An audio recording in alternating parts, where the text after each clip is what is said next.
সবাইকে আমন্ত্রণ জানাচ্ছি বিডি লাইভ 24 নিউজে। প্রথমে শিরোনাম। গাজায় ইসরায়েলি হামলায় নিহত আরও 31 ফিলিস্তিনি।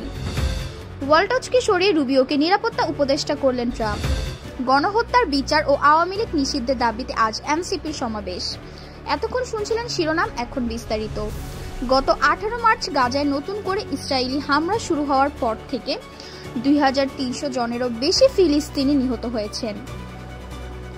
শুক্রবার 2 মে এই তথ্য জানিয়েছে সংবাদ মাধ্যম আল জাজিরা। সংবাদ মাধ্যমটি বলেছে, বৃহস্পতিবার দিনজুড়ে গাজায় ইসরায়েলি হামলায় কমপক্ষে 31 জন নিহত হয়েছেন এবং শুক্রবার ভোরেও ভূখণ্ডটিতে ইসরায়েলি হামলায় আরও প্রাণহানির খবর পাওয়া গেছে বলে চিকিৎসা সূত্র আল জাজিরাকে জানিয়েছে। গাজায় আল জাজিরা সংবাদদাতা ইসরায়েলের 60 দিনের অবরোধকে বেসামরিক জনগণকে ইচ্ছাকৃতভাবে শ্বাসরোধ করা হিসাবে বর্ণনা করেছেন।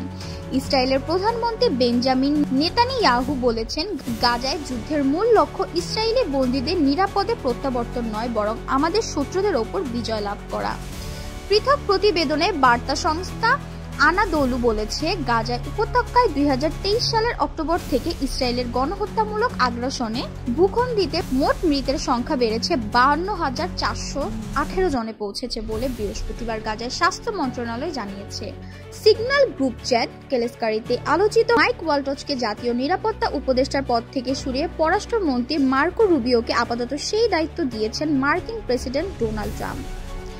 রয়টার্স লিখেছে, গত জানুয়ারিতে ট্রাম্প দ্বিতীয় মেয়াদে প্রেসিডেন্টের দায়িত্ব নেওয়ার পর তার নিজের বলে এটাই প্রথম বড় পরিবর্তন।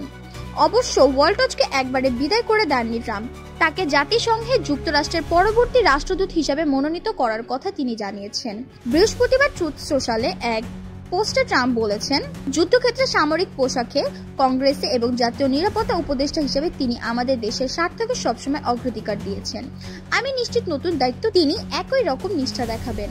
হোয়াইট হাউস সূত্রের বরাত দিয়ে আন্তর্জাতিক সংবাদ মাধ্যমগুলো আগেই ওয়ালটজের বিদায় ঘণ্টা বেজে যাওয়ার খবর দিয়েছিল। রয়টার্স লিখেছে, তার জায়গায় রুবিওর দায়িত্ব পাওয়ার মধ্য দিয়ে প্রায় 5 দশক পর যুক্তরাষ্ট্রে কেউ একই সঙ্গে পররাষ্ট্রমন্ত্রী ও জাতীয় নিরাপত্তা উপদেষ্টার পদ পেল।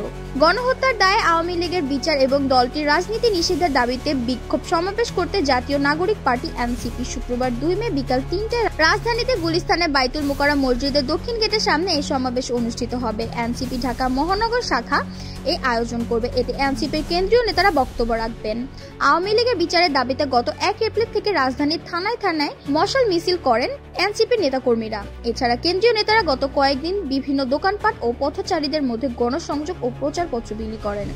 বৃহস্পতিবার 1 মে এক ভিডিও বার্তায় ঢাকাবাসীকে বিক্ষোভ কর্মসূচিতে অংশ নিতে আহ্বান জানান এনসিপির আহ্বায়ক নাহিদ ইসলাম। আমাদের নিউজগুলো যদি আপনাদের ভালো লেগে থাকে, আপনার মূল্যবান মন্তব্য আমাদের কমেন্ট বক্সে জানিয়ে দেবেন। এতক্ষণ আপনাদের সাথে ছিলাম আমি সিনথিয়া।